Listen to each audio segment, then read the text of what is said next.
सब करने के बाद पेंशन 10 बरस लड़ रहा हूँ।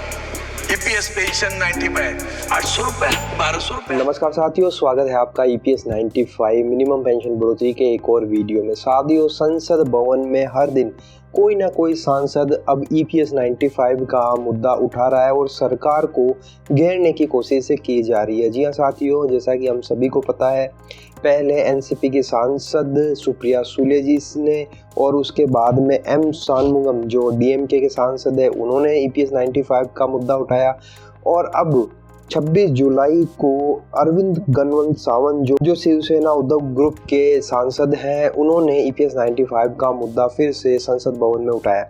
तो साथियों, अब तो ये लग रहा है कि हर दिन कोई ना कोई सांसद ईपीएस 95 का मुद्दा उठाकर सरकार को घेरने की कोशिश कर रहे हैं। तो साथियों, आज के इस वीडियो में हम इसी पर बात करने वाले हैं कि शिवसेना के सांसद अरविंद गणपत सावंत जी ने किस तरह से संसद में ईपीएस 95 का मुद्दा उठाया। तो साथियों, वीडियो बहुत ही इंपॉर्टेंट होने वाला है, अंत तक आप वीडियो के साथ में बने रहिएगा। तो साथियों, जैसा कि हम सभी को पता है, कमांडर अशोक रावत जी के नेतृत्व में एनएससी टीम अपना महाजागरूकता अभियान छेड़े हुए और इसी अभियान के अंतर्गत उन्होंने बहुत सारे सांसदों से मिलकर ज्ञापन सौंपे और ईपीएस 95 का मुद्दा उनके समक्ष रखा और उनसे गुजारिश की कि आप संसद भवन में हमारी मांगों को जरूर उठाइए। तो मुख्य रूप से महाराष्ट्र के सांसदों से मुलाकात की जा रही है, क्योंकि महाराष्ट्र में विधानसभा के चुनाव आ रहे हैं और महाराष्ट्र के जितने भी नेता हैं उनको भी मालूम है कि ईपीएस 95 के पेंशनरों की संख्या महाराष्ट्र में करीबन 11 लाख है और उनके परिवारों को मिला दे तो ये करीबन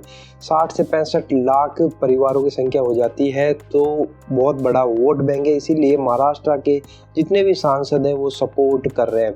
तो साथियों, इसी क्रम में हमें जैसा पता है 24 जुलाई को एनसीपी की सांसद सुप्रिया सुले जी ने लोकसभा में ईपीएस 95 का मुद्दा उठाया था और इसके बाद में 25 जुलाई को राज्यसभा में एम शानमुगम जो डीएमके के सांसद है, उन्होंने भी ईपीएस 95 का मुद्दा उठाया था। ये They are doing nothing for EPS 95. To so much they talked about pensions. EPS 95 was a commitment this government made. I mean, I hope his soul rests in peace. But Arun ji is unfortunately no more with us. But Arun ji had mentioned it that EPS 95 is something we commit to. This government hasn't done it. Agrarian crisis, as I said, milk. The commerce minister is unfortunately not here. Somebody was saying, oh, that Biplav, I don't know if. While the UPA government, the minimum pension was increased 1,000 rupees. Subsequently, we demanded so many times. Sir, you know, even the old age pension, they are getting more than the 1,200 pension. But after 20 years, 30 years working, they are getting the very poor. Already पहले वाले video में cover किया था। और अब Mumbai south Maharashtra के Shiv Sena Uddhav group के सांसद अरविंद गणपत सावंत जी ने ईपीएस 95 का मुद्दा उठाया। हालांकि जब वे बोल रहे थे उनके पास में समय कम था और जो स्पीकर थे वो उन्हें बार बार टोक रहे थे, इसलिए वो ज़्यादा ईपीएस 95 के बारे में नहीं बोल पाए। लेकिन कम शब्दों में ही उन्होंने ईपीएस 95 के मुद्दे को सदन के सामने रखा। मुझे आपको यही बताना है कि और एक बस आखिरी मुद्दा आता है, ये सब करने के बाद पेंशन 10 बरस लड़ रहा हूँ। ईपीएस पेंशन 95 800 रुपए 1200 रुपए। क्यों उनसे खिलवाड़ कर रहे हो सर?